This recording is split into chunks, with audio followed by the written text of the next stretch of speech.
Hello, welcome to Lemon Steers, where we talk anything and everything entertainment. I'm, of course, Lemon himself, Zeke Lamone, and this is my review for the finale of Agatha All Along. But before we get into that, let's get the house clean out of the way, shall we? I'm to leave a like, comment below, let me know your thoughts on Agatha All Along, and of course, hit that subscribe button as it helps me grow into my YouTube career. I would greatly appreciate it. Now, all that out of the way, let's get into the review, shall we? So, if you've been along for this ride, you know that I've been saying, hey, Agatha All Along has been pretty good. I've had a lot of fun with it. I thought episode 7 was a big step up. I was like, okay, we'll get into some pretty special territory. And I said in my last week's video that I have faith that they will stick the landing in this finale, which is something I haven't had with a Marvel television show in quite some time. And overall, I think they did. I do think they stumbled on their way to the finale. I would put this finale and this show overall in the realm of like a Miss Marvel, where I still very much enjoyed it, but as the show progressed and we got to the ending, one of the better endings to a show, but still overall, they kind of fumbled it a little bit to me personally, and I just think it's all due to the structure of the episodes. I mean, these past couple of weeks, Billy or William or Will, whatever we want to call him, Wiccan, has been really mad at Agatha, right, for killing Alice, and, you know, rightfully so. Like, we don't judge him for it. Hey, he has every right to think that way, and he's no longer really backing Agatha. He has an attitude towards her. He's very rude. He's saying he don't care about her, even though we know deep down he does. And, you know, just all these different things that, you know, he's been mean. He's on the other side of the other witches for the past few weeks. And then we get to this episode. In one, he takes his eye off of her, which, like, why? I get it, like, you want to take a moment for Lilia, and, you know, the walls break up, and I understand why Agatha probably got a little further ahead, but even with both Kel and him taking a moment, why are you taking your eyes off of her and getting her so far ahead? One, that bugged me, but we'll get more into that later. He's backing her up. Like, he's saying, yep, Agatha has a heart, and then Kel is like, no, she's a bad person, blah, blah, blah. He goes, nope, there's more to her than meets the eye and all that. It was just like, dude, pick a side, pick a lane. Just stick to it. And I just don't think we saw enough in the previous episodes to really warrant the sudden change into why he's like, no, you know, yeah, she's a bad person. Like, he even admits, he goes, look, I am not oblivious to the fact that she deserves to be a covenantless witch. And, you know, she goes, hurtful. Like, that was pretty funny. And also, sometimes Agatha's just playing it up way too much for me, Catherine Hahn, on some of the spots within. Like, I get it, she's putting on an act because, you know, she's afraid of, you know, the actual truth. But it was just played ham a little bit too much. And also, I think Kale, I do know that's her last name because, you know, the joke that they have throughout the episode of, like, your last name's a vegetable and it's the worst one. She probably should have gotten the bullet a few episodes back, because everything that went through within her final trial, especially with the reveal that happens later on, it just seems very extra and tacked on. Like, okay, well, we kept her alive, so we got to get her out somehow, and this is how we're going to do it. Because as soon as she gets her power back, which to me still doesn't really fully make sense, she just kind of disappears. And yeah, sure, we see her break out in episode 9 and all that as, you know, the one true survivor of the road, and then leaves with it. But still, like, she was legit just extra throughout this whole entire run, especially within this finale. It was just like, well, okay, well, we had 3 witches left, well, we got to get her out. So yeah, very quick. Yep, it was Agatha that put the spell on her, and then she's gonna do another wrap spell to break it away, and then she gets her power back, and then she's gone. And that's it. And that's it for her. And again, just felt like we wasted minutes trying to get rid of that, as if we would have just, you know, kind of bite the bullet. I really don't think if all the witches die besides Wiccan and Agatha stay alive, I really don't think it changes anything between Wiccan's arc and what he goes through, which also is a little rushed, especially when we get into episode 9. But the other thing that really, it doesn't really irk me, and I honestly don't know how I fully feel about this yet, is that episode 8 was truly the finale, right? Episode 8 was the last episode, and now I see why they put episode 8 and 9 together. because episode 8 was the finale. Like, that was it. It was your typical Marvel finale. Like, as the show kept going, I was just like, there's one more episode. I don't know what more we can add to this. And that's because episode 9 is relatively just an epilogue. And I know I'm saying this in a very critical tone of voice. And to a degree, yes, I am being pretty critical. But overall, I didn't hate this finale. And I honestly didn't hate the epilogue either. I am going to continue to make some points as to things I'm just like, well, you know, just the way that it was structured a little bit. And also the big reveal at the end, I think I can't fully criticize it until I rewatch the show knowing everything that's going on. Because in the epilogue episode, episode 9, we see what happened to Agatha's song. Well, technically it is Agatha's song, but Agatha's son, right? And we see the true story behind it, how she was killing witches to keep them alive. Or she was killing witches to gain power so she can use that power to keep her son alive. Because Death goes, look, I can only give you time, but I'm not going to tell you how long, because she just dips out. Which I honestly really like, because you want to treasure every moment, because you never know when it's going to be over, not just when your time's up, but when your loved one's time's up. So I like that, they did that choice.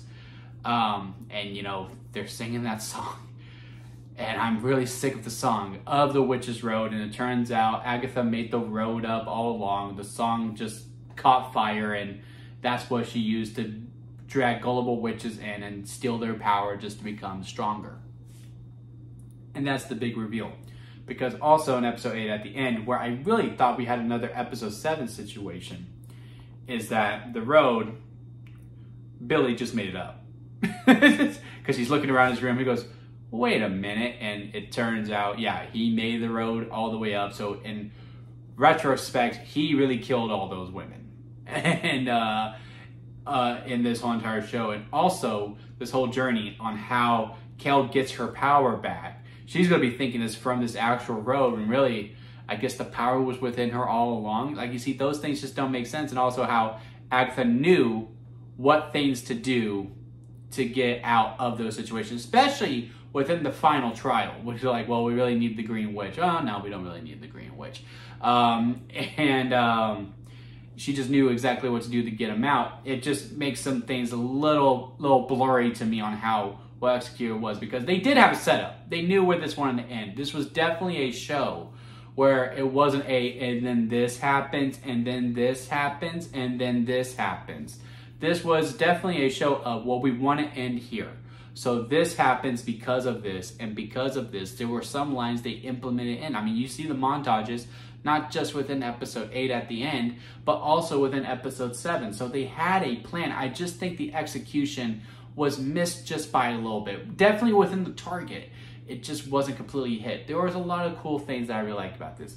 Even though the finale in episode 8 was a true Marvel finale, where I really do think we streamlined to get to the final fight between, Death and Agatha and Wick, and it was really cool to see him in the suit. I also acknowledge the very importance of this television show for, the LGBTQ community, and how important it is to see a gay superhero and actually kicking ass and seeing all these different things being brought up. I think it's also fair for me to ask that it could have done better, or to say it could have done better. Overall, I had fun. Like, this is definitely, this finale, even though I'm not the hugest fan of it, and it does kind of end on a letdown for me, I'm by no means saying, oh, this show's completely horrible now. No, that's not it at all. In fact, if I were to rank this on the lemon scale, it would be a store-bought lemonade and a lemonade, which is right between C and B. So definitely passing within it.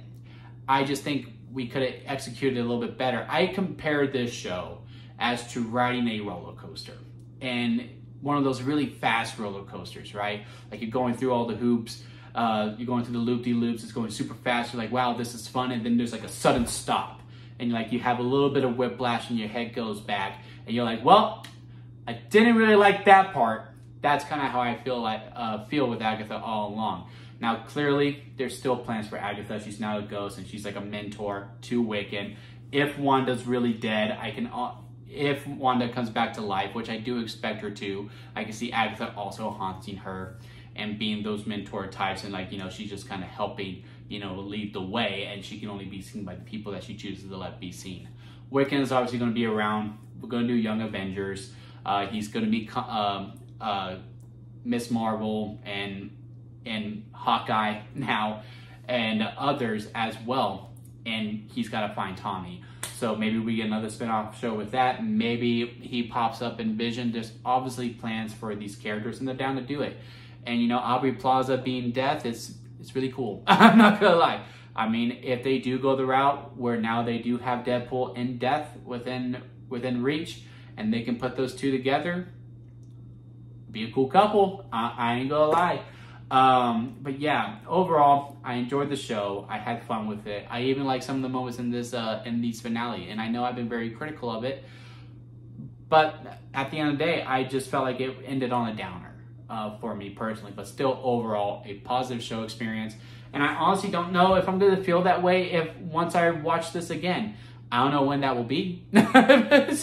But I do feel like now, knowing everything that's going to happen within the show, and actually watching from episode 1 to episode 9 and seeing the execution better and seeing the actual full plan, maybe I feel a little bit different, you know, like, okay, so they wanted to do this. Now I see why they did this. Okay, no, this does make a little bit more sense now, knowing the finale of how this is going to all end.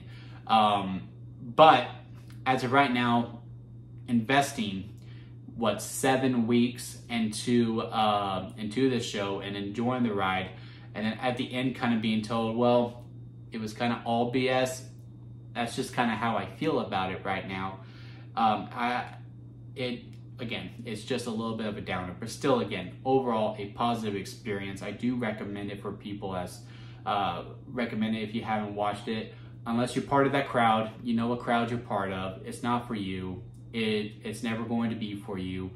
And honestly, I commend Marvel for doing it. I think, and you know, they treat them with respect as well. Like, these are actual people and actual characters, and you know, if that's just not your crowd, then don't watch this show, and you know, maybe movies and television just isn't for you. But let me know what y'all think about it down in the comments. Leave a like if you made it this far. I would greatly appreciate that. Hit that subscribe button as more content sent your way. We still got the Penguin, and then in November and on, we're going to be posting quite frequently when it comes to television. We got Dune, we got What If Season 3, Creature Commandos is also coming out in December.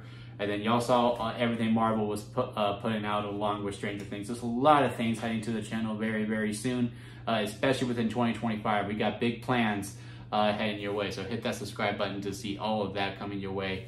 And until next time, guys, I'll see you here at Lemon Studios.